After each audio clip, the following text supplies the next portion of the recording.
34 countries, and they represent 17% of the world's population.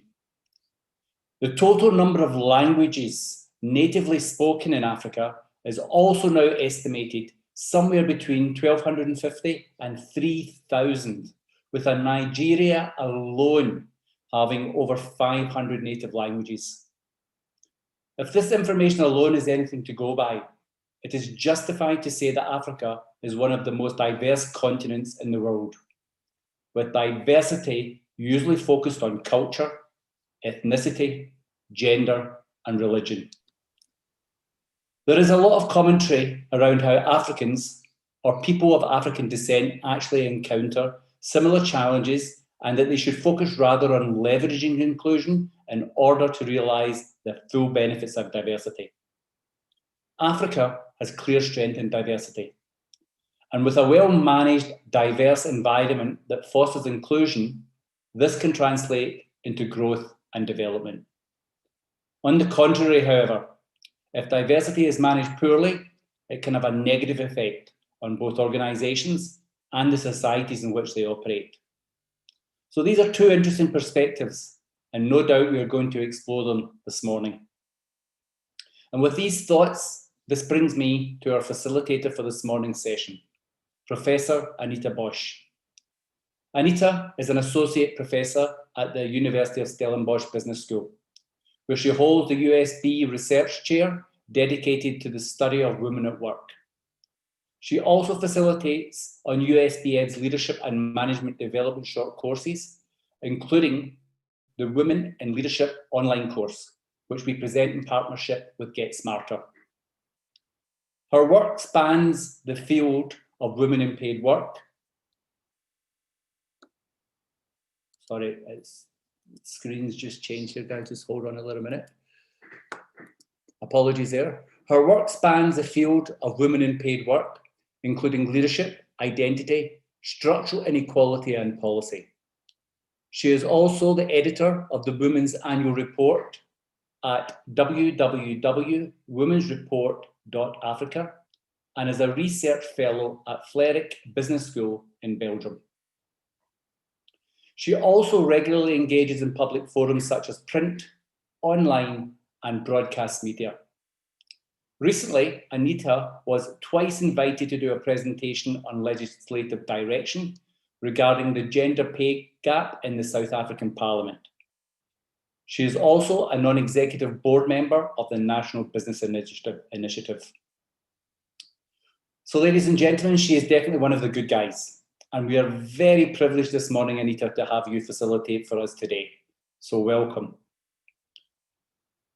Once I'm finished this morning, Anita will be introducing our panelists to you. But before we kick off the discussion this morning, I'd like to go back to my earlier mention of the Women in Leadership course presented with Get Smarter. Now, while gender is only one aspect of diversity, but because Anita is the course facilitator, we have a wonderful opportunity this morning for two individuals to win a complimentary Women in Leadership online course to be completed in 2020. Ladies and gentlemen, it is easy to win, and there are two main criteria. Firstly, you must please stick around until the end when the two winners will be announced. So please stay with us for the entire session this morning. Secondly, you must actively engage with the conversation with commentary indicative of a high level of understanding of inclusion. So we're looking for some good participation. Both men and women can win the prize this morning. But if you are one of our men who does win, you will have to pay it forward and nominate a woman to take it up. Finally, I just want to remind you all that we will have dedicated time at the end of our session this morning for audience engagement with the panelists as well as Q&A. Please feel free to type all of your comments and questions in the chat box as we proceed so that you don't forget, and so that we can try to integrate your questions into the discussions. Please, please, please, ladies and gentlemen, remember to mute your microphones during the webinar itself. Anita may break for a leg stretch, depending on how we are going this morning for time, and we will be watching the clock very carefully to ensure that we do not go over time. I would like to emphasise that while some commentary today may be provocative to an extent, please feel comfortable that this is a safe space where respectful debate and insight conversation is going to be welcomed. So once again, welcome everybody. Thank you all for allowing me to open the event this morning. That's all for me and this African Scottish accent. And I'd like to now formally hand over to you, Anita. Thank you. Thank you very much, Jim, and welcome to everybody on this webinar, which has come a long way, and we're delighted to be here today to share at least some idea of how we can go about as leaders in Africa, but also leaders that wish to lead on the continent around the issue of diversity and inclusion, which is a massive issue.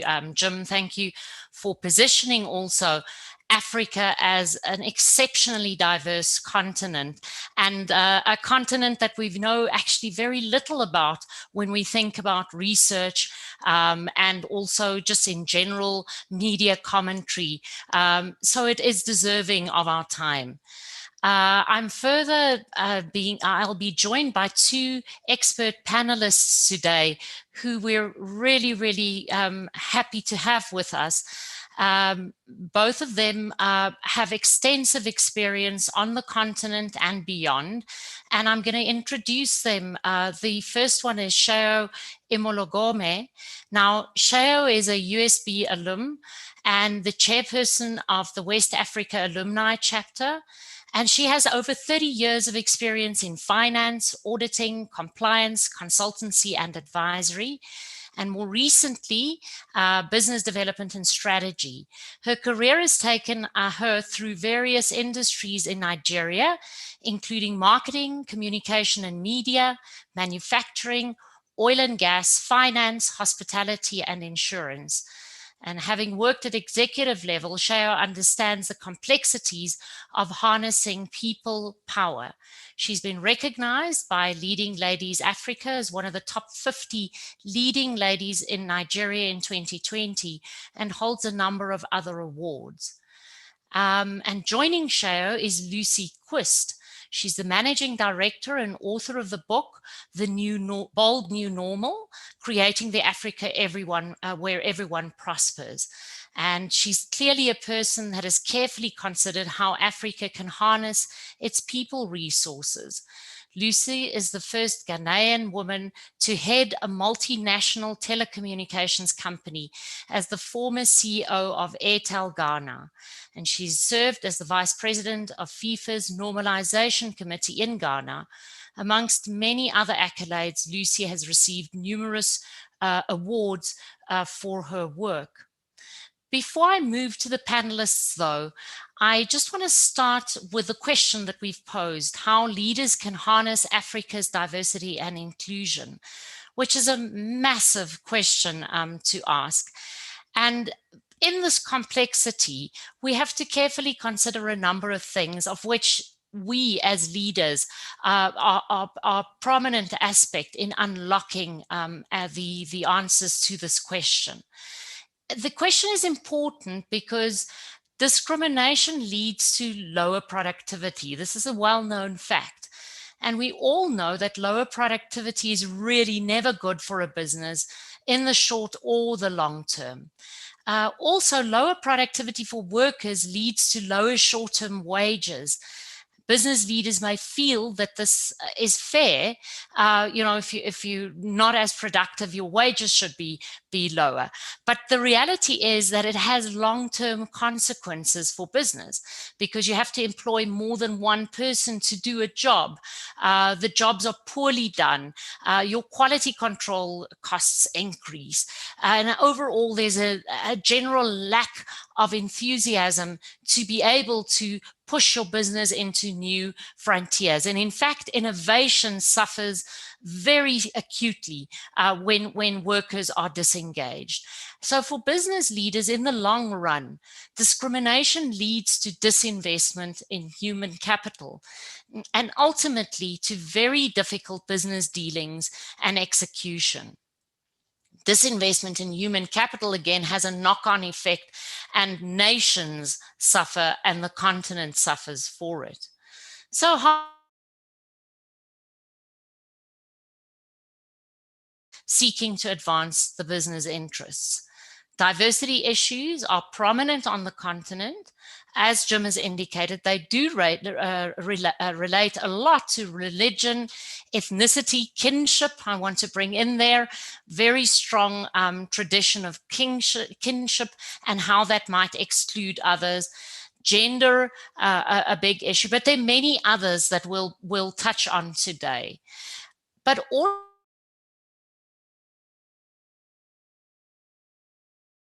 inclusion. And this is really at the heart of what our understanding is at the moment of diversity and inclusion and harnessing people's contributions.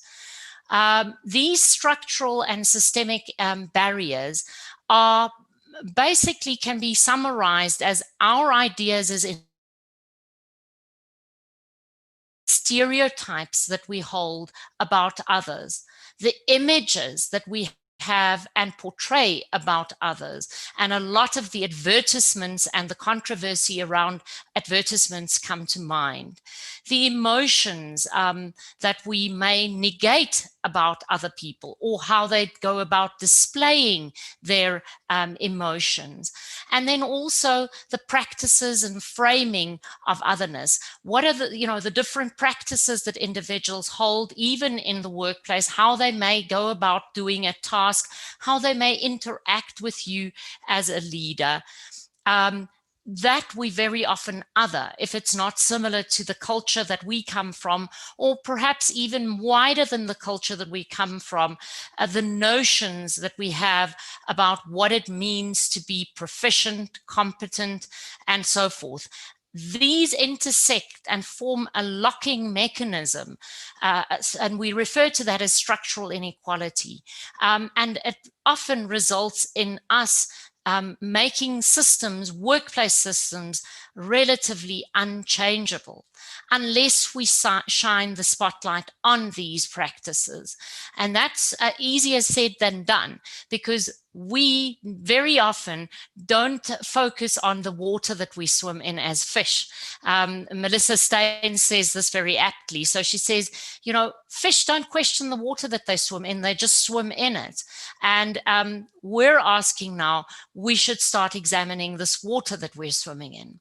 So for organizational leaders, and we're focusing today on Africa, there are a number of issues to consider. Firstly, for you as a leader to consider, whose interests are you supporting through your actions? And more importantly, if you have a vision for your organization, how and that hopefully is a vision of a flourishing organization, how are those interests that you are supporting through your actions inadvertently supporting discrimination in your organization? Or if it's not pure raw discrimination, how it basically excludes others from fully contributing all the talents that they have and can bring. The second question as a prompt for leaders, how are you fearing that if you disturb the current situation, there could be negative consequences to that? And how might you be able to start dealing with that fear? Because with change comes a lot of new norms, and the power structures shift. And so our question is, how do we deal and construe of those power structures? What is useful for our business? And then how can we start moving forward? And then the last bit is, who can you reach out to? In support of your vision of inclusion, diversity and inclusion in your business, who are your allies and who can you reach out to? So now I'd like to move on to the speakers to help us, to aid us in unpacking these issues and to consider more carefully our continent and its richness that it can offer if we do pay attention to this. And I'm going to start off, Shayo, if you can unmute yourself, by asking a provocative question to you. And you know, you attended business school at the USB in South Africa. You've traveled the world. You've done a lot of business in various parts of Africa, but more specifically, you're from Nigeria, which has been in the news, you know, over the past 2 weeks, very specifically. I want to ask a provocative question to you, Shayo, about Blackness and race. And obviously the legacy that we have in South Africa that comes with it. But to think about whether Blackness plays a big role in Nigeria, and thinking about diversity in its broadest sense, your thoughts on this particular issue. Thank you so much, Anita. Thank you for inviting me for this program. I really see this as a privilege. And it's so nice to be able to share my thoughts and also learn from other people as we have this discourse. So, yeah, I see my experience in South Africa was wonderful. And coming from Nigeria, it was interesting to see how people have been able to overcome the challenges and the tensions of the past and begin to bond a whole lot better. Coming from the history of South Africa as a nation and the whole story around apartheid, it was really lovely to see how the country, the nation has moved on. So bringing that back home, incidentally, I was born in Britain. And so I grew up in England. And even as a young child, I think I was one of the fortunate ones. I really didn't experience too much diversity, discrimination, let me put it like that. I lived in a very small town, and I think myself and my younger brother were the only two Black people in the whole school. But even back then, and I'm talking of the 70s, we were not discriminated against. It's sometimes quite disheartening to see what we see today and hear the challenges that people have and the strong tensions around discrimination, around differences between color and race. But I believe that as we continue having conversations, we will increase the level of acceptability, accepting the fact that people are different and we can live together in harmony, and we can leverage on the strengths that every person has to offer. Now, let me come home to Nigeria now. Nigeria is a wonderful nation, and it's a very diversified country. We are talking about a nation that is the 7th most populous country in the world.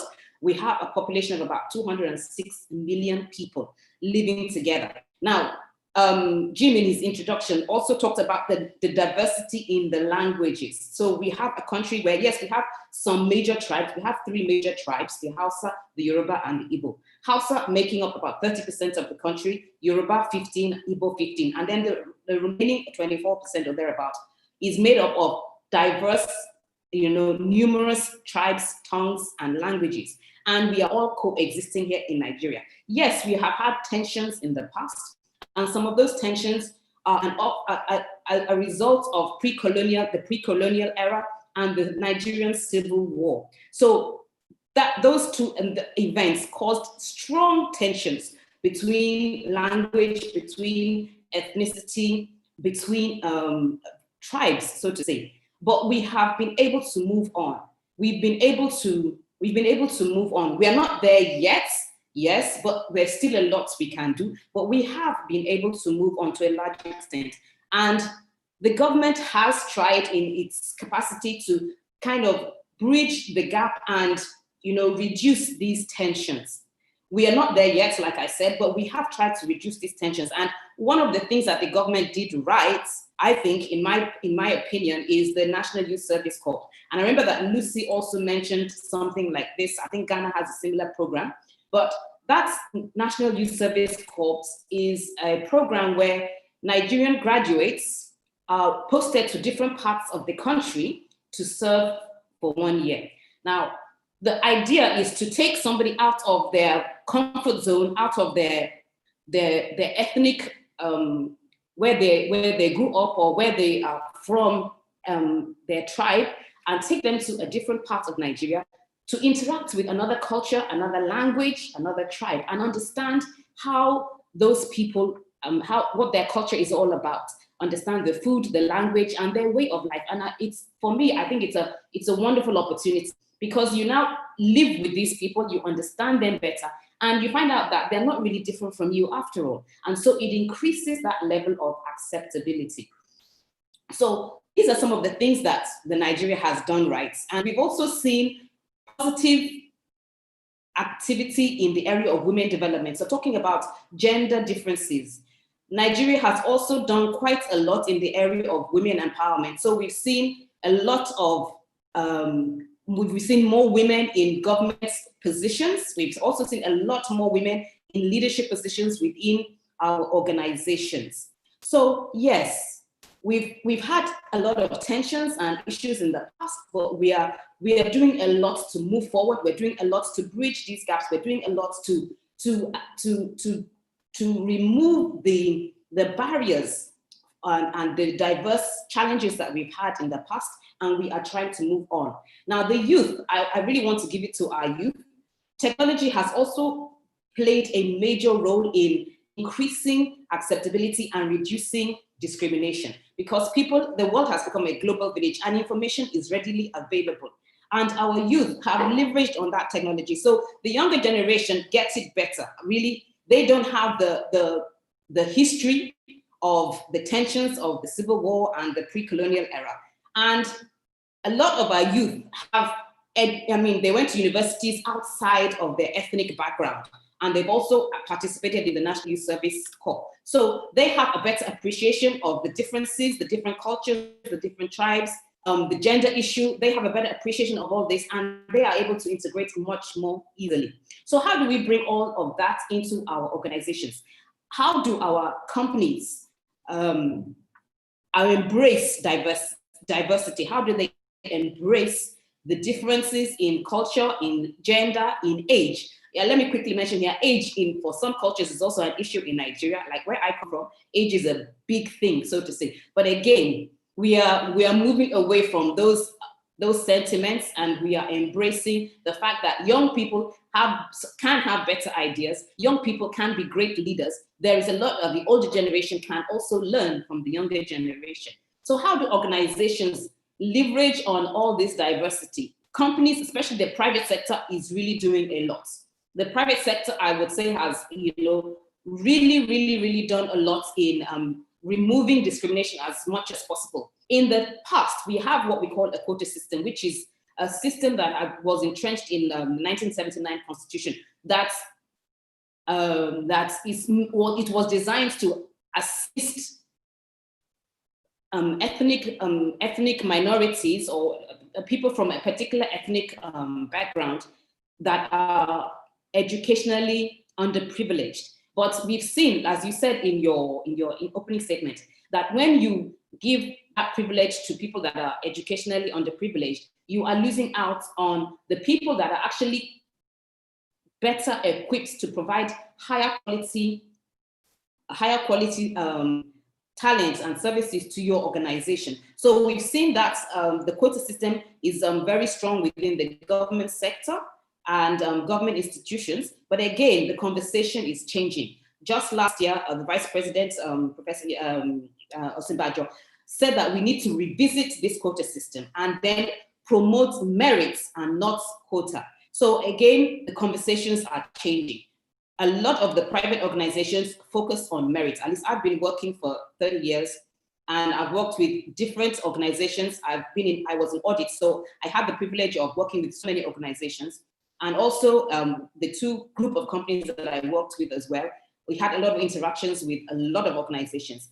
For the private sector, I think I can boldly say that the private sector is strongly merit-based. Yes, we will always have a few outliers. We will always have some companies who, especially the owner-manager companies, that sometimes wants to promote engaging people from a particular tribe or a particular ethnic background. We do have that, yes, but like I said, the conversation is changing. But for the larger majority of organizations within the nation, these organizations are highly merit-based. And because they want the best for their companies, they want to meet customers, they want to meet their targets, they want to ensure that the long-term vision for the company is sustained.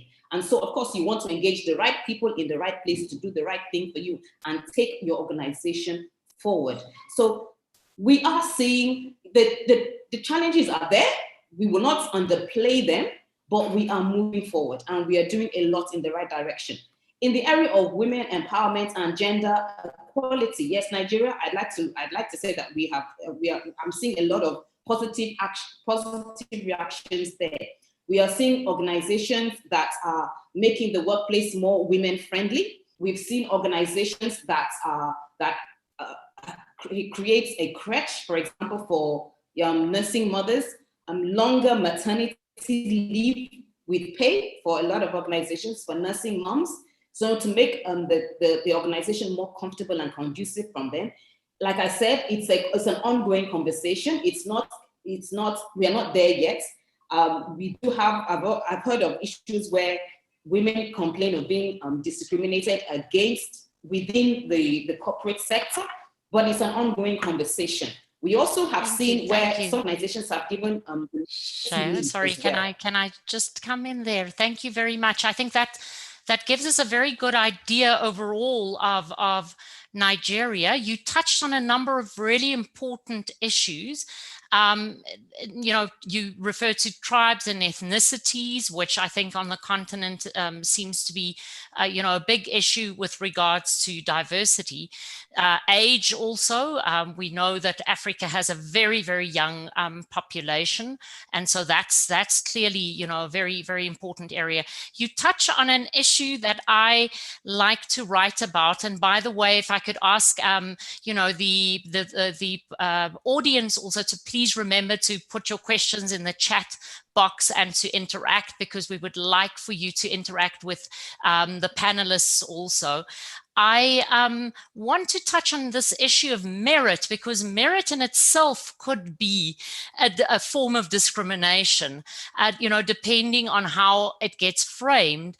And I think that, it's an important issue that you're raising, and most certainly in business talk, we think that we are in general quite rational, about those decisions, and we make, I hope, but in general, business leaders would say we make our criteria, transparent, but very often hidden in those assumptions are some areas of potential discrimination, especially more the structural type issues, which it seems your quota system may have wanted to start eradicating. But I'm going to leave it there, Shara, because I do want to come back to you on that particular issue. I think it's a very important issue that you've raised and that a lot of business talk is about. I'm going to move on to Lucy. And Lucy, your book, The Brave New Normal, is certainly about this idea of prosperity in Africa and how we can use the human element also in that. So what are your thoughts and what have you portrayed in your book? And perhaps also just to focus on a number of practical issues that you've stated in your book, Lucy. Yeah, hello, good morning, everyone, and thank you for having me here, Anita, and share your wonderful opening. I would really encourage our audience as well to send in their questions. I'm really looking forward to a robust Q&A session. It's always very empowering and enriching to actually have that kind of dialogue. In response to your question, I'm going to touch on three things really, really quickly. One is just the general concept of diversity and inclusion in Africa. I'll talk about my book a little bit and then link that into business and what this means for us as business people on the continent. I make no bones about this. I don't like the use of the word Africa. And I don't like it for many reasons, but the main reason why I don't like the use of the word Africa, even though I'm African, is that it tends to be used too casually to represent a monolith. And it really undermines the notion and the goodness that comes out of the diversity and the inclusiveness of the continent. So that's my reason that Africa needs to be disaggregated. It's 1.35 billion people we just heard. So it's not as simple as just saying Africa. The other thing I like to touch on when it comes to Africa in particular is this notion of race, because the idea of Africa is typically linked to Blackness. And we all know that Africa isn't purely a Black continent. We know this. Yes, it is predominantly, but there are other people who, quote unquote, by race would identify with other races and not necessarily the race. So again, that also creates issues with the use of the term Africa. And we all know that, look, race isn't real. We could spend another whole day discussing what race is about, but race in and of itself is a false concept that was used to create a global hierarchy that effectively took advantage of some groups of people to create wealth for other groups. So again, race is not a real concept, and we're tying race, Black, Africa. They tend to be tied together. So what then happens is that often we find ourselves on a continent where our diversity is actually used against us. It's used as a negative trait. It's used as, oh, they're so different from each other under the surface. When you go beyond their Blackness, they can't get along with each other. Like, the unifying thing is the color of their skin. But let's face it, sometimes you can have more in common with someone who looks completely different from you than someone who looks like you, even down to genetics, not just your sort of your behaviors and your physical attributes. So I think the beauty of this morning's session is the fact that we want to really reposition objectively what D&I is, for it means to Africa. And personally, I want to challenge the negative rhetoric that is associated with Africa and its diversity. So that kind of takes me to my book, because my book really is a challenge of those notions more than anything else, because fundamentally we find ourselves on a continent where the lack of, or the poverty or inadequacy is seen as a given. And I'm not even talking about being seen as a given by people outside of Africa. I may actually talking about people in Africa themselves. So the genesis of the book was that I spent a number of years working in different African countries. And through my work experience interacting with people more than anything else, it was the young people and the youth who reached out to me, and we had numerous conversations. So that really is the genesis, that we have a young population who have been telling us for years, that not only do they want to be recognized, but they want the opportunity to self-actualize. They want the opportunity to not survive life, but thrive in life on the continent. So the core message of the book is around the idea of an inclusive empowered continent, where every single person has a real opportunity to not only become the best of themselves, but make a meaningful contribution to their people and their communities, right? Because at the end of the day, we don't only want to do what's right for ourselves as individuals, we want to make a positive impact more broadly, which means that future generations in Africa get to benefit from that. And I think this is a unifying aspiration, because tied back to that notion of the word Africa that I just shared means that we all get tied generally as, having a low standard and low expectation, accepting of what is low, which is not the truth. And in fact, I can tie this a little bit to that point, that closing point around a meritocracy. Actually, there are so many holes in the notion of merit today that, especially in Africa, but around the world, we can no longer take meritocratic systems as a given or as even a truth. And I would challenge anyone to spend some time reading about it. Yes, there was a generation where it created some degree of equity. But just 2 days ago, I was talking to my business school. I went to INSEAD, and I was explaining to them how even employers will go to the business school and want to, for the same job, offer the Black-skinned person a lower remuneration than the white-skinned person for the same job in Africa, bearing in mind that the African is probably better suited because they know the context over and above the knowledge. So there are huge issues with meritocracies, and we can deal with that another day. So in the book, what I propose is that we need to redefine our vision of Africa. Not one where we're trying to be less poor, not one where we're saying, oh, let's build another borehole, let's help someone find food to eat. One where we're really expecting the African to self-actualize, that vision, where the basics of life are guaranteed for everyone, whether it's good healthcare, education, access to a job, the fundamentals. But to do this, that vision will have to then be supported by what we talk about. We tend to find it so easy to slip into this negative rhetoric and narrative of Africa by ourselves that we tend to undermine the possibility of a bright future or of what we can create. But if we can change what we say, we will start to shift mindsets, because more than anything else, those mindsets right from the top to the bottom, it's not just about leaders, and that's another form of diversity, but all the layers in society need a renewed mindset. And we have pockets of that going on. I believe we're going to create a critical mass that will tip us over. And if we can change mindsets, it will change behaviors. When we change our behavior, we will definitely change what we execute, what we accept, the kind of agreements we reach with our global partners, and even amongst ourselves. So that's kind of the meat around the book. And then the last thing I'll touch on is the business aspect. Look, diversity of the continent, even in a given country, again, we've heard the stats at the opening, mean that it serves us as business people to encourage a diverse workplace.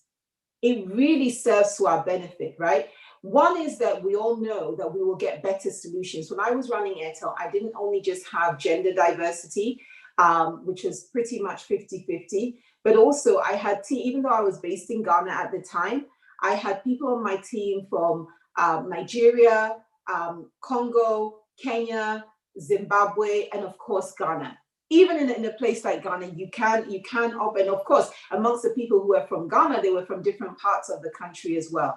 So the diversity and the wealth of the solutions really made a big difference to our business, because not only were these people from different countries, but they had different professional backgrounds. So I don't only want you just because you're from Zimbabwe, but because you have the right experience and you have other perspectives to bring to the table, right? So we need to start to harness more and more the strength of our diversity as business leaders to serve our customers better, because ultimately that's what we're here to do. We're here to create value. If you don't understand the customers that you serve, whether it's by age, gender, location, and so on, you provide poor business solutions and you lose out as a business. And then the final thing I'll touch on when it comes to business is we do still have an issue when it comes to the kinds of glass ceilings that organizations have created on the African continent when it comes to business leadership by Africans. And we still have to address this. In my bio, you heard Anita talk about being the first Ghanaian woman to lead a telecoms company in Ghana. Telecoms has been in Ghana now since the mid-90s. We shouldn't be in a place now where that is still something worth talking about, but it is.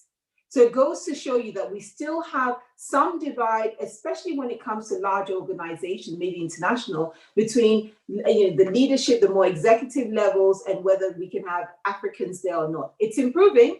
It's changed a lot over time, but we still have a lot of work to do there. And the problem that creates is that the economic dividends and benefits of the business do not sufficiently go to the country where the business is being generated, at least through the remuneration of people. So this is a broad topic, wonderful topic, and I'm looking forward to us, getting deeper into the discourse. Thank you.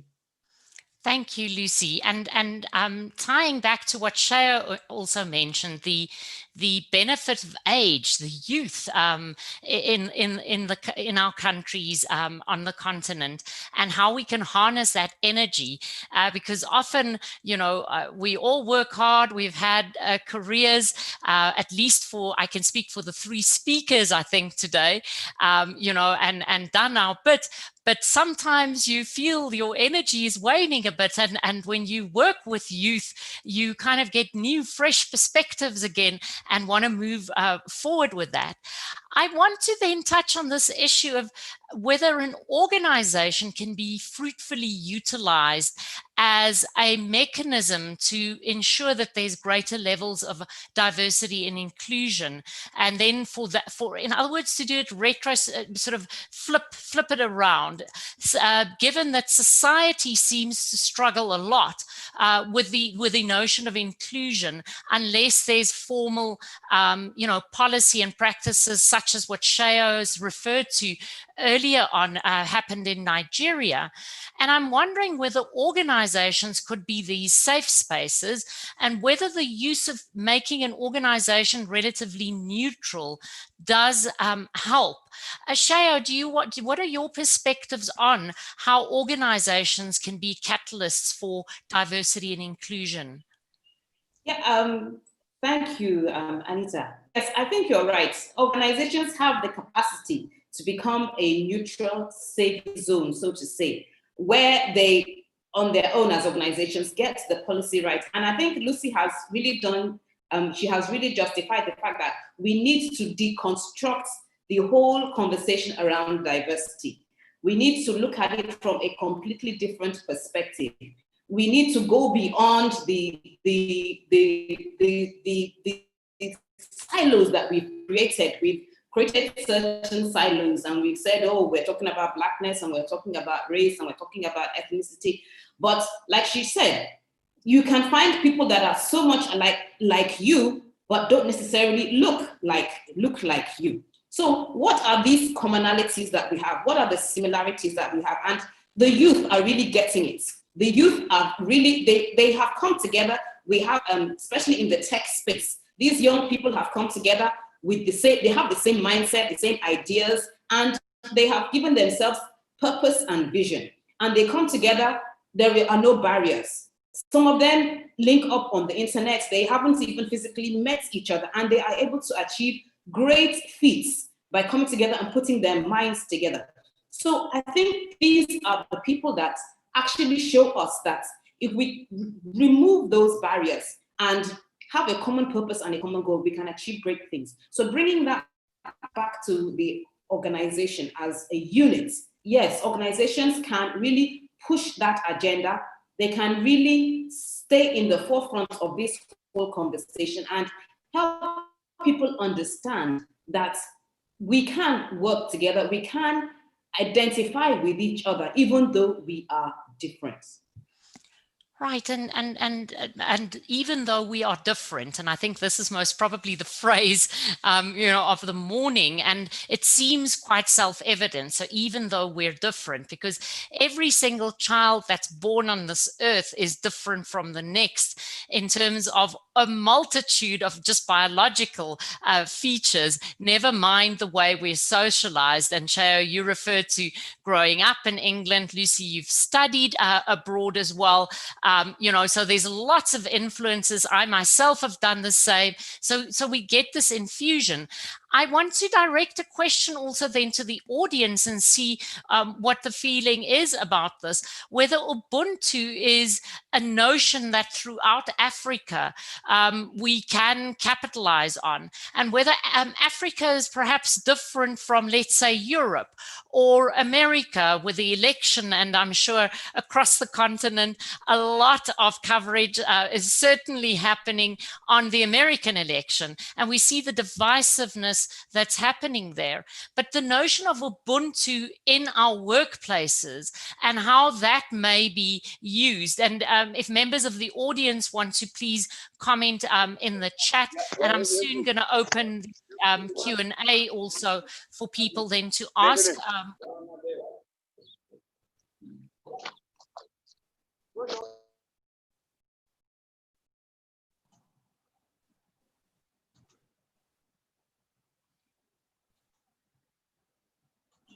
Oh my goodness, I'm muted.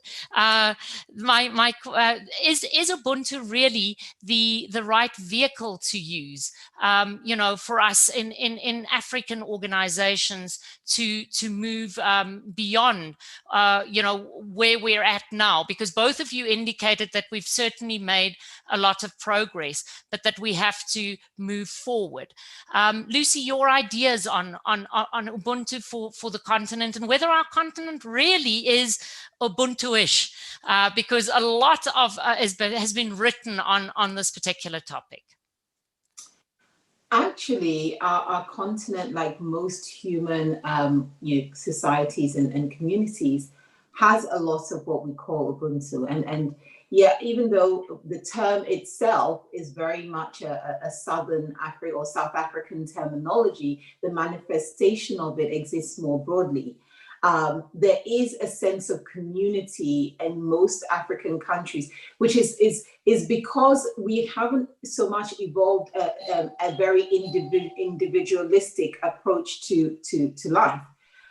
So that's a great beauty of how people operate on the continent. It does exist, and in the workplace, it's so relevant because we are able not only to provide a support system for each other, but to also focus more collectively on solving workplace problems or challenges. So people seem to be more willing to share information, share knowledge, share experiences with each other because of that spirit of community, because of the idea that the collective does better than the individual, which is very much ingrained in people. And it's a strength of ours, right? There was a time in business where I thought, ooh, this notion of community can actually be tough because nobody wants to stick their heads out. And sometimes that can be a slight challenge when no one wants to be the one to stick their heads out because you have a strong sense of community. But on the flip side, that sense of community means that we can all pull together in the same direction from a business solution point of view. And then from the social point of view, and I give you a real example, which honestly, I've worked in lots of different countries, different continents. I haven't seen it outside of Africa. I had a colleague who unfortunately lost his only brother when I was working in Ghana, and it was amazing to see that because losing his brother meant that it was down to just him and his mother, he had colleagues who sacrificed their own paid holiday, asked for time off work to stay with him and support him. Now, I can honestly say that in most places where I've been, this wouldn't happen, but that's where the sense of community and Ubuntu goes from not just providing solutions that come from more ideas shared and creating this inclusiveness, but actually to providing community support for the individual. What we do have to be aware of is to ensure that the idea of community and Ubuntu doesn't create a situation where we undermine our individual capability, or we take a step back and forget about maturing and growing ourselves professionally. But definitely, I believe this is a strength of the African continent. And we're even seeing it now. I know we're not going to talk about this pandemic, but even in this pandemic, I could give you story upon story upon story, while in some countries people were fighting over toilet roll in supermarkets, and I did go and there was none. In other locations, people were busy saying, how can we, and I was in both UK and Ghana for the lockdown. In Ghana, you had people saying, how can we make contributions to help people on the street, to help people who don't have food, who don't have the means. So I can tell you that there's a huge contrast between a community-based environment versus a sort of an individual-based society. Right, and so if we bring that back into the workplace, perhaps what the workplace can do is emulate some of those aspects, because the workplace as we know it at the moment is still very much structured around Western ideals, right? And so the notion of capitalism, how workplaces are, at least organizations are structured, how we work, our work hours and so forth, has a lot of Western influence. In fact, I would say is nearly 90% Western. I'm seeing a number of comments coming through on the chat, and I'd like to just stop at that point and then come back to the panelists again. So Tembi is saying that the panel speakers are talking a lot about the benefits of diversity, and in her experience, most organizations have made stride in diversity, but the challenge is inclusion, and to be more specific, subjective inclusion. Right, so if we just move to the notion of inclusion and this thought about, well, we're dealing with sort of like a westernized way of engaging with each other and organizing ourselves for business, but yet we've come to understand much more of a communal structure. Shaya, your thoughts on this? Okay. Well, I haven't worked in Britain. I've lived there, but I haven't worked there. So I really wouldn't understand how it plays out, that part of the world. But in Nigeria here, I think for us, Nigeria as a people, as a country, we are very, like Lucy said, maybe it's a Western African thing, I don't know, but we are very communal. So one person's problem, and usually what happens is that regardless of what the organizational structure is or what the company says, the people tend to come together. So, and sometimes it can be annoying, sometimes you just want your space, but sometimes it can also be very supportive and helpful. So the barriers come down when it comes to individuals. So one person has a challenge, everybody puts hands together and comes together. One person has a baby, everybody is in that person's house. Those kind of things. We see that a lot within our organizations. But now, when we have something that appears a little bit strange to someone for whatever reasons, like Lucy said, sometimes mindsets. Organizations need to see how they can change those mindsets. So if we have an outlier, someone that is engaged in an organization that people just don't want to accept for whatever reason, it could be a gender issue, it could be a sexual orientation issue. Yes, sometimes that's the company, the organization is diverse, but now that person, being welcomed and feeling included within the inner society, so to say, it is a mindset thing. And until you change that mindset, it's going to be a little bit difficult. And how do we change the mindset? We change the conversation. And we allow people to see that they have to move away from that fixatedness that they have and be more open and be able to embrace people in. And, so we will be able to eventually, increase the level of inclusion. But personally, within the organizations that I have encountered and experienced, that seems to be the best approach to increase the level of inclusion within an organization. So sort of breaking down the stereotype again, I started off by saying there's levels of structural exclusion and where we don't invite diversity in by looking at, for instance, the stereotyping that we do around people, just the unknown, the plain unknown about this new person that you're meeting. I want to reiterate that there are 2 bursaries available, and up for grabs. And we're going to judge that by looking at the level of activity, the questioning, which I'm going to open just now for a Q&A session and perhaps comments that the audience members would like to make. And these are wonderful prizes that are sponsored by USB Ed in association with Get Smarter. There's 2 bursaries available. for a Women in Leadership short course, and the men are not excluded, so you can win this prize, and then you'll just pay it forward to a female colleague that would like to do the course. So I'd like to really encourage you to participate, and we thank you also so far, for being with us.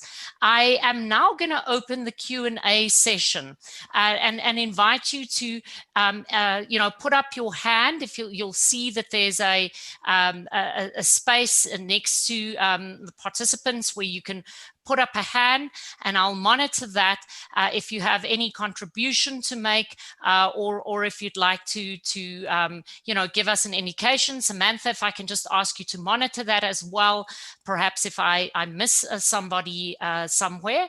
And I've seen a number of comments, and Mokadi, you're unmuted, and I earlier on saw that you wanted to make a contribution. So I'm going to ask you to start, Mokadi.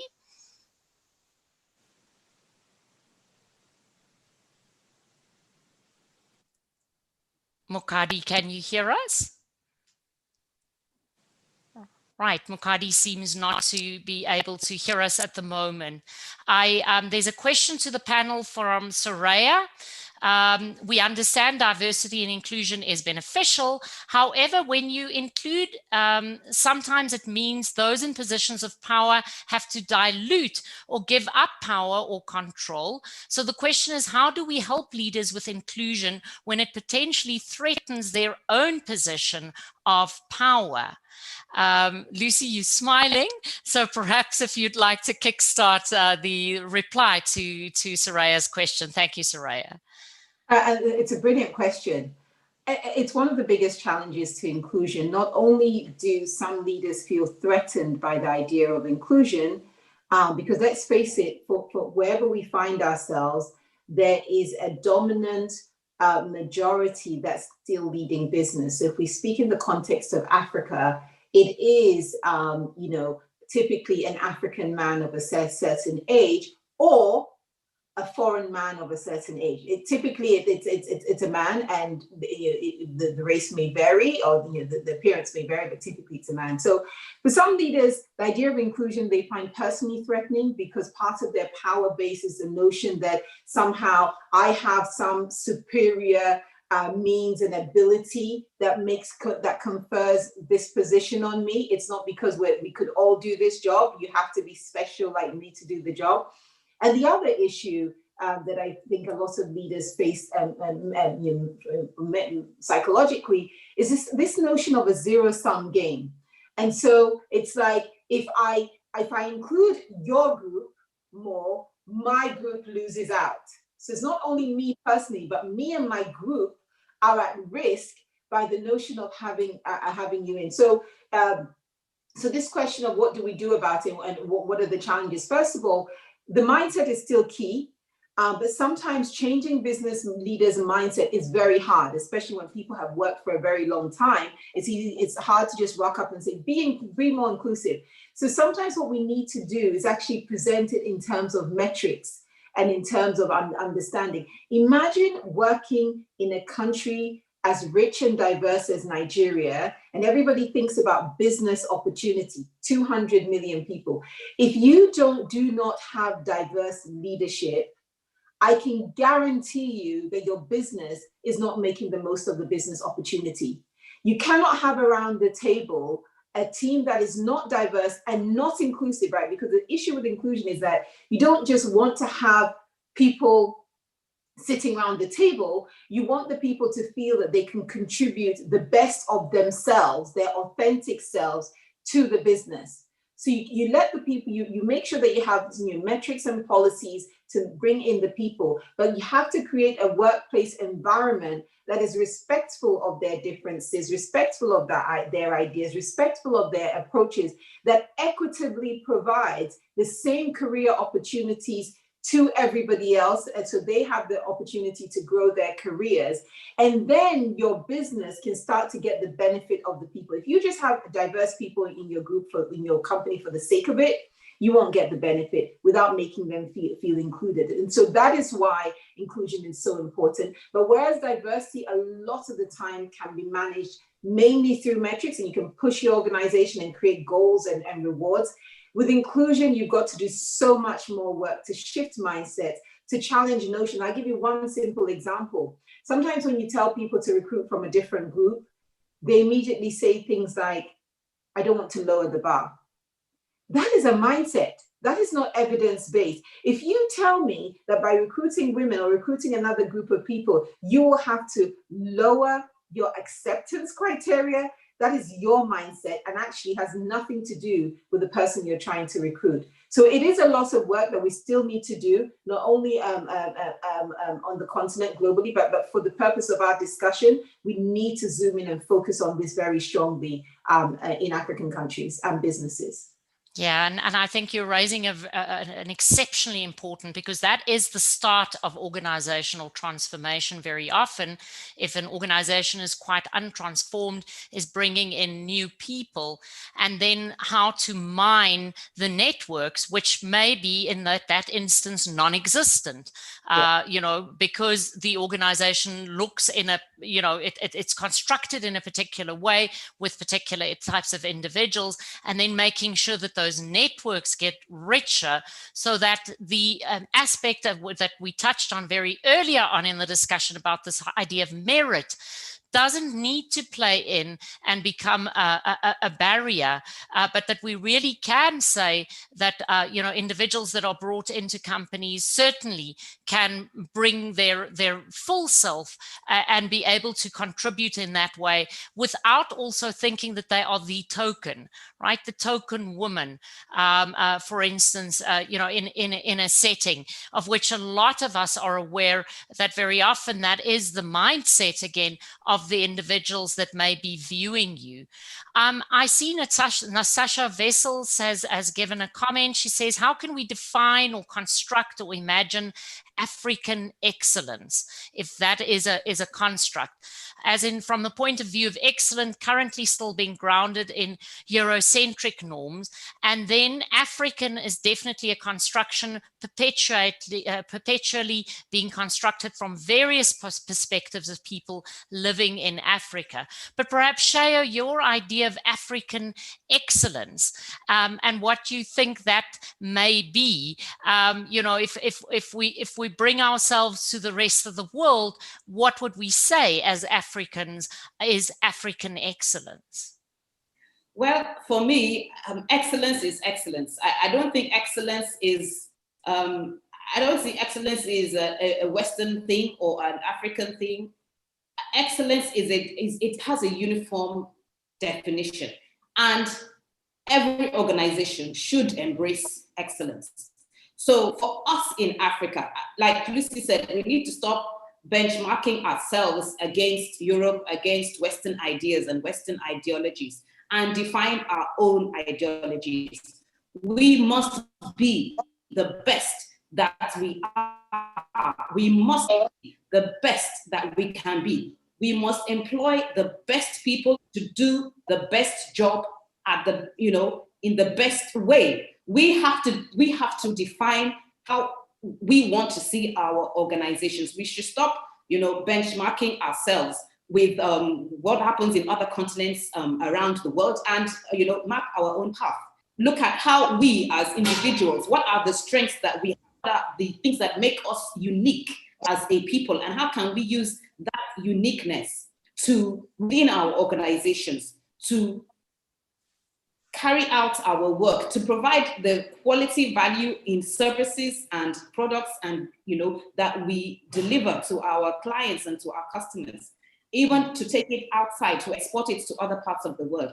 I think excellence for me is just being the best that you can be, and taking all the value that you have and putting it into whatever it is that you are producing. So one of the strongest ways that we, like Mrs. said, you can't, if you don't bring in the diverse talents that people have to offer, if you're looking at certain segregations, you're not going to get the best. So you have to be able to define what you want, what do you need in your organization to get the job done. And then you need to engage the right people, regardless of where they're from, what they're doing, what their backgrounds are, what their gender, what their age is. You get the right people to do the right thing in your organization to provide the highest quality of goods and services to meet your clients' requirements. So for me, it's not, it's totally. Anita, can I? Lucy, you want to come in? Yes. Just a really quick point. I won't belabor it because Shaya has done the question justice. For everyone on the call, I want to add on the fact that as African consumers, we have a role to play, right? We want businesses to appreciate the excellence of work that is done, period. Excellence is excellence, Shaya is right. What we still find in many marketplaces, and I talk about this in my book, if you put two products, and I actually had a real example in the book, you put two products in front of consumers, and this time it was a moisturizing cream. I won't name the brand. One was chemically laden, one was made from natural products, beautifully made. I asked a group of university students, which one would you pay more for? They said the imported product that was made outside of Africa. I asked them, but which do you think is better for you? And they said the African product. So we have this thing ongoing that even when we know it's better, even though when we know it's made better, which is why I used, I talked about the word Africa at the top of my statement. Once we hear it's African, even as Africans, we want to discount it. And that discounting factor is why we end up undermining African excellence, because even though an African does an excellent job, we say it's worth less. And we need to challenge that. Yeah. And so a lot, and I think this is discussion this morning, a lot of what we've been speaking about and what you've contributed centers around mindsets, our own mindsets, how we influence others' mindsets, and how we go about our daily lives as human beings in our interactions with other people, knowing that we're not elastical. I sometimes, I like to say that I if I could choose one comic book or icon, I would say I'm elastical, because I'm able to do many things at the same time and stretch myself a lot. But the reality is we're human beings, so we have these blind spots as well, even though we might be mindful of diversity and inclusion, and so you'll overstep boundaries. But if you can continue to see the changing of your own and others' mindsets as a permanent fixture in our lives, in organizations, then perhaps we can start really turning the tide. Nikki DePria says, sometimes I think we take Ubuntu lightly. However, when experiencing other cultures, one realizes the power of Ubuntu and how we, in South Africa, he says, can display this. But we need very distinct focus on policies and practices in business to further drive diversity and inclusion and further advance the concept of Ubuntu. Now, Shaya and Lucy, how can organizations actually advance the concept of Ubuntu through policies? What would be the way, and perhaps if some audience members also have ideas about this, the way in which we can advance Ubuntu in policies that we have? Shaya, I'll start with you. What would be your thinking on this? I'm not too vast in the concept of Ubuntu, but I do understand that it basically means that I exist because you exist. And I just want to give you an example of an organization that I worked with. And that organization had an HR policy that if one of the staff was not in the office for about 3 days or so, the HR had a policy to find out what had happened to the staff. And if the staff was sick, it was an HR policy that members of staff, not one member, not just the HR representative, but members of staff have to form a group and actually go and visit the person in hospital, or if the person is sick.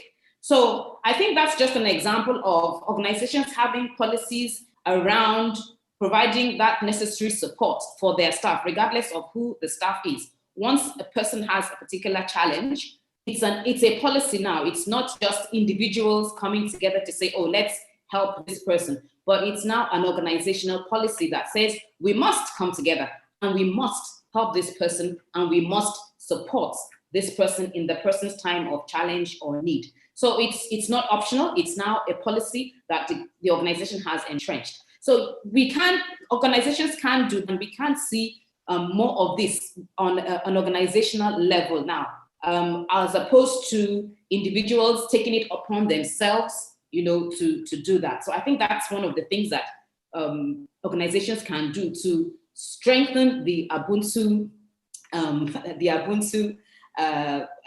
culture within a company. And do you think that perhaps a way, instead of creating policy then specifically, is more to work with the culture and what leaders do? So for instance, whether a leader shows care and concern versus and then therefore sets the tone, or views that it's happening in an organization and therefore wishes to do more of that. Share your thoughts on just that culture change. Definitely, leadership is key because it has to flow from the top. If the leader doesn't show that empathy, if the leader doesn't participate in a policy that has been created, then it loses its essence, it loses its strength. We appreciate the fact that, of course, an organization that is very large, you don't expect the MD to visit every member of his staff each time they fall sick. But sometimes small gestures go a long way. So if I get a mail from the MD to say, oh, I knew that, I understand that you were sick or something, I hope you're feeling better. It goes a long way and doesn't really cost the leader much. So there are things that leadership can do, and leadership must be seen to do. Because if leadership does not set the pace, then of course you find out that the execution within the ranks, it loses its essence. So leadership must set the pace. And then as it flows down, yes, everybody can get on board and it becomes a collective thing. Great, thank you for that, Shayo. So there's some questions there about how do leaders encourage mindset change with them when their minds are set in certain ways or are not willing to address the biases. So how can we go about thinking about practically starting to embrace the diversity that we can clearly see can be to our benefit, but it's not an easy process, is it? It's never an easy process, and if it were, we would already be quite inclusive and not be having this webinar. So Lucy, just how can we go about effecting mindset changes? I like the structure of that question, because the first thing is that we all have to accept that changing mindsets is a journey. It's very different if you're a child, and those of us who have children know even that we know the work that goes into that. But in the workplace, people come to work with their existing socialization and their mindsets. Right. So sometimes people say, oh, in this organization, we do X, Y, and I remind them, hold on a minute. Your organization is made up of individuals who have come with their mindset. Changing an adult mindset is a journey. So point number one, recognize that this is a journey. It's not going to happen because you had a town hall or because you had metrics year one, and so year two, everything is fine. So you need to take a long-term approach, which can be challenging for organizations because of tenure. So there is an element to Shayo's earlier point that one, you accept that mindset is a long-term thing, but two, you have to be thinking about how you're going to codify that shift in your policies, in your reward systems, in your incentive systems as well. So there has to be a structural element to it. Now, the third thing is that, of course, the leader, not just the leader at the top, very top of the organization, but the leadership as a body has to embody, it has to demonstrate these changing behaviors that support a more inclusive workplace, right? And then the fourth thing I'd add very strongly is that tied to those behaviors has to be persistent, consistent communication, which is not just about jamming the message home, but demonstrating benefit, demonstrating how things worked better because of your inclusive workplace, how you got better business outcomes, how you served your customer better, how you had a better workplace environment. Because ultimately, all these points are trying to create is a shift in the culture, but the culture won't shift without the mindset shift. So I think these points I've made also apply to us at country levels. I hear lots of people frustrated and they think a one term of government or 2 terms of government should change an entire nation. If we all don't get involved to change mindsets and behaviors, things don't change. People just provide, solutions and spot solutions, and that's it. So this is, a really important point. If we want to create the prosperous Africa that I talk about, then we have to be willing to do the work to shift people's thinking. Lucy, but that's quite a difficult sell for organizations, isn't that? I mean, the reality is that there's quite a bit of competition. Very often, it's framed again as winner takes all. Market share. We've got to look at the hard numbers, and these people issues are sort of just they bit of a nonsense, a bit of a rubbish thing here on the side that we have to pay attention to. And now you're even asking us to do this sort of long-term thing. How do we go about really breaking? Well, you're right. So, like I said, the big challenge is tenure. But what you will find as a business is that while you can coast with business as usual and you maintain or slightly nudge up your share, you can make a dramatic shift in your business if you can work on culture. So, when I was leading an organization in Ghana, I actually said to the shareholders, I need to do some work on culture and mindsets. That work is going to take us at least 2 years, right? I was like, you're not going to start to see anything really change in that regard for at least 2 years. And we're going to be relentless. At the same time, we're going to try and maintain the business numbers and so on. And you know what? And this is why I talk about demonstrating results. By the time we got 18 months in, you started to see dramatic results that were over and above our means and our assets. Now, why is that?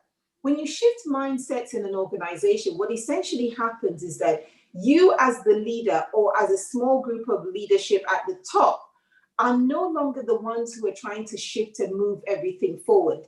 If you can move people's mindset, it becomes a case of every single person in their job is doing better. Now, in this case, what we're talking about inclusion, if you can shift mindsets for everybody to embrace inclusion, then it means that the person who's in your office, the person who sits in a regional office, the person who sits in a different team, a different function, is seeing the world through an inclusive frame altogether, which means that you start to get a multiplier effect benefit of the mindset shift rather than it being just you hammering home the message. So shifting mindsets has multiplier benefits that can create exponential business benefit over and above, what you'd normally do. So Anita, to your point, 100%, the challenge is a short-termism of whether it's business or even government. And we need to break that down. And this now goes to your earlier point about very westernized structures around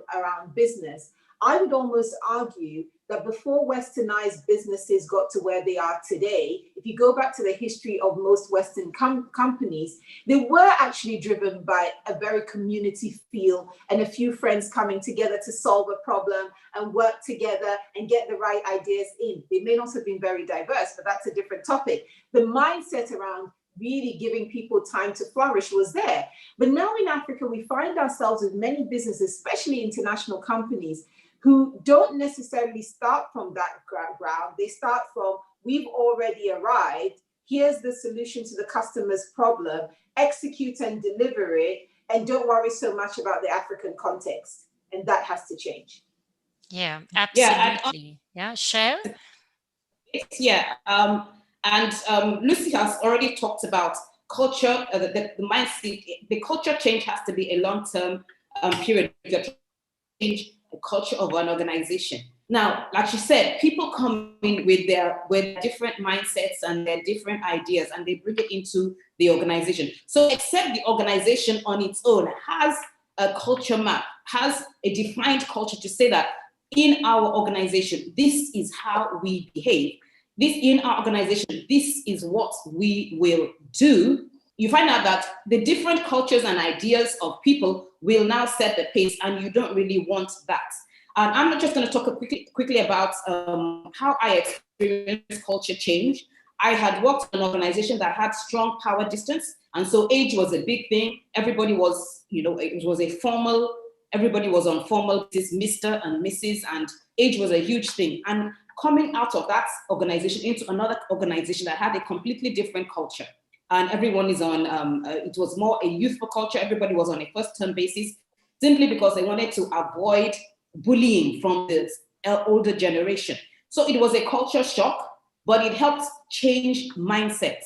So the organization must define what culture they want and what they want that culture to achieve. And as people are coming into the organization, you need to integrate them into that culture, and you need to allow them to understand what you are trying to achieve and why you have that particular culture, and encourage them to embrace that new culture. As they embrace the culture, you find out that it helps them shift in that mindset, come out of their stereotypes, and become more open and inclusive to different perspectives. Right. Thank you very much, Shaya, for that. And I think if I can summarize in closing, clearly a very complex issue. And if we were able to solve this, I mean, we've had wonderful comments coming through, in the last few minutes about masculinity, the influence of patriarchy, for instance. We've had a number of YouTube comments as well, and reprogramming ourselves. So it feels as though sort of if we were robots and we were able to kind of reprogram, put a microchip in and reprogram our mindset, that would be the best. But the reality is we're not. We are shaped by the lives that we live, the people around us. It does matter who's around you, because those individuals do influence a lot of your thinking, or else you have to remove yourself out of let's say, untransformed system quite often and move into areas of transformation so that you can remember why it is that you have this in your heart to do. I'm going to start closing off the session now. There's been a number of really important issues raised around age, around our ability to transform ourselves, about leadership, the importance, about culture. But most probably, I'd say mindset is the word that comes, to takes all of this together. And, certainly a lot of studies have been done on mindset, but very much in the way the typical researchers do it, by trying to dissect every little small piece about it. So in closing, most likely for all of us to think about our own mindsets, and then how that clouds our perception about the decision we're making, and how we can help others also to transform their own mindsets.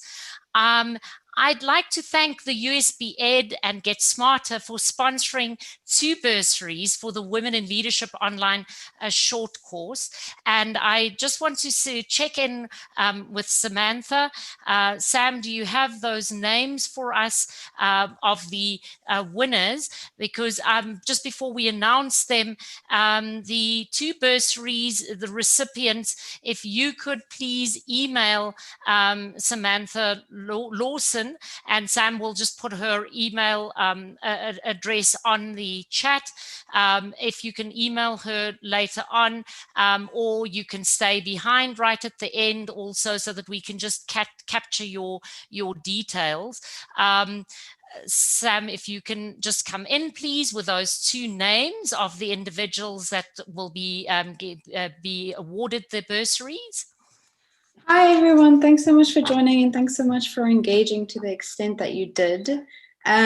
Because we had so many people participate and engage so beautifully, I've taken the top engagers, and I've put all the names into a hat and drawn out 2 names just to make it as fair as possible. And before I announce winners, I just want to say we really appreciate everyone who has put so much effort into the comments and questions. And from the random draw, the first winner is Thelma Quay. Apologies if I mispronounce anything. Congrats, Thelma, and thank you for contributing. Congratulations, Thelma. And the second is Geraldine Abaidu. What? Geraldine. Thank you both so much. I'll private message you both my email address. And if you could please email me with your details, I would really appreciate that. Thank you and congratulations. Wow. Thank you very much, and congratulations. These are wonderful prizes. You will really benefit from attending the Women in Leadership course, not only for the networking, but the way USB Ed puts together its learning in partnership with Get Smarter. You'll find that these are just fabulous courses to do. A lot of learning and a lot of networking that happens, which is similar to all of the USB Ed courses. I'd like to also then give my sincere thanks to Shao and Lucy for your contributions to this really important discussion. Thank you so much for your time and effort. We've had a few engagements before this already, and we really appreciate that, you know, and the fact that you've been with us in trying to just start with you know, the little, the millimeter of movement on this discussion, because it is a massive topic, very deserving of more airtime. So thank you very much, Lucy and Shao, for your time today. And the USB Alumni Association will be sending you something to thank you afterwards. In fact, there's 2 vouchers from Amazon that we're hoping that you'll be able to fruitfully use to thank you for your contributions today. Thank you very much. I think we can give them a hand for their contributions today, and I can see that on the chat as well. And then also to the audience, the webinars never work when people don't contribute and, you know, when they don't stay on. So thank you very much for staying on, for registering, for being part of this discussion. The speakers will stay on for about 10 minutes after the session. If there's anybody that would like to stay on and perhaps unmute themselves and, you know, ask a question to them. And then I can say at this point in time, the webinar is now officially closed, and we'll stay on if there's any further comments or questions. Thank you very much for attending. Thank you. Thank you.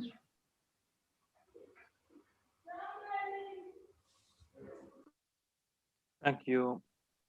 It's a pleasure. Thank you. Like lovely comments coming through.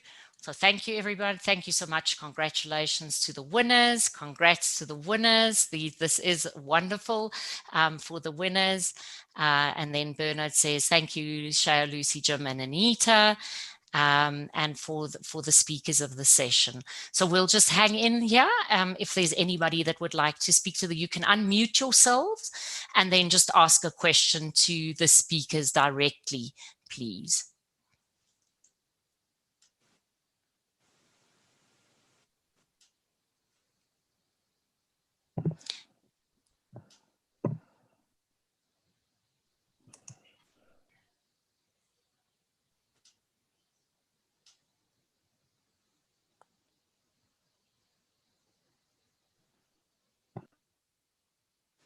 Cosmas, you're unmuted. Would you like to ask a question?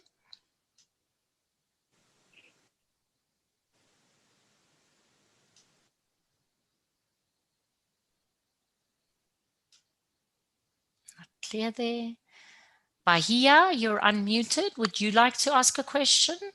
Yes, I would like to. First of all, thank you so much for everyone for their very insightful conversations and discussions. I really do think that I've learned quite a lot. My question is just, will the recording be made available? Because I see that you guys are busy recording the session. The recording will be made available, and if I can just ask Laura from USB Ed to perhaps just come in here, please, Laura. Thanks.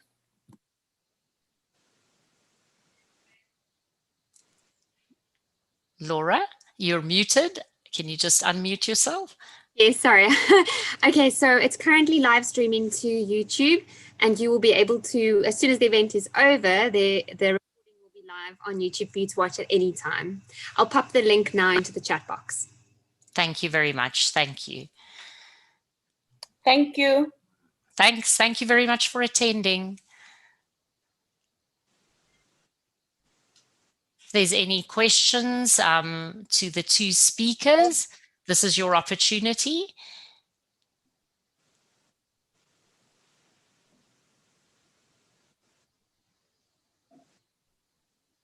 There's the YouTube link for anybody that would like to know what the YouTube link is for this session on the chat. And you'll also receive a thank you email with the link embedded in the email.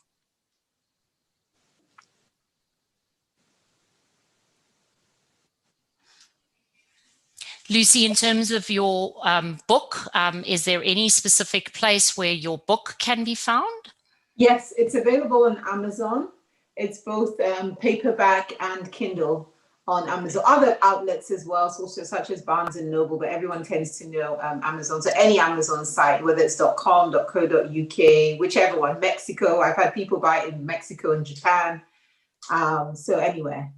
So anywhere. Great. Thank you very much for that. And the interesting thing there is Amazon. So most likely your voucher will come in handy. Exactly. It will come in handy. I'm looking forward to that. And thank you very much. Yes. Prize. Thank you. It's a big pleasure. Right, I'm just trying to monitor further and see whether there's any further questions. If there are, please unmute yourselves and just speak up. You're most well, Leanne Gordon, I see you're unmuted. Would you like to ask a question?